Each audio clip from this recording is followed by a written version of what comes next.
Comme chacun sait, après un don de sang, le donneur est invité à se rassasier. Mais aujourd'hui, pour remplacer la traditionnelle brioche, deux chefs tourangeaux avaient préparé de bons petits plats.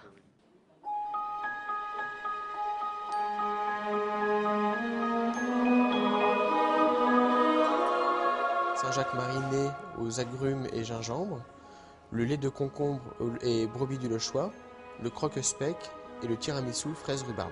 C'est quoi le croque-speck ? Croque-speck, c'est un croque-monsieur fait avec du speck. Le speck est un jambon italien. En tout, près de 400 amuse-bouches ont été concoctés par les chefs tourangeaux. Un moyen de participer à la collecte tout en donnant un aperçu de ce qui peut être servi dans leur restaurant. Actuellement à la carte, j'ai justement un tiramisu à la rhubarbe. Et là, vu que c'est les premières fraises, on a fait une petite variation et c'est tiramisu fraise rhubarbe.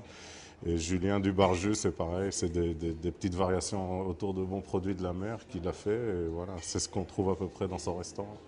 Pour l'établissement français du sang qui organise cette initiative avec la table ronde française pour la 3e année consécutive, l'idée est aussi de séduire les donneurs. Pendant les vacances, le réflexe du don se fait en effet quelque peu oublier. Plus facile alors d'y revenir avec une collation préparée par des chefs. C'est vrai qu'on a toujours peur un petit peu de donner son sang et c'est vrai que c'est convivial et ça permet d'être un petit peu plus sympathique.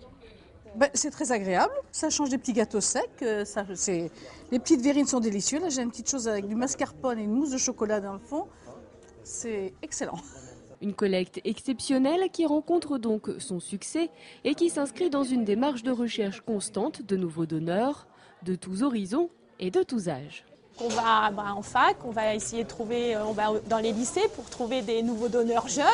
Et puis on peut trouver aussi des nouveaux donneurs pas trop jeunes. Donc ce genre de collecte, c'est vraiment important pour nous, pour trouver des donneurs un peu moins jeunes. Vers 16 h, une trentaine de poches avaient été récoltées et l'EFS espère atteindre les 80 poches d'ici la fermeture de ce centre de dons hors les murs. De quoi redonner le goût du prélèvement à ceux qui s'en étaient écartés.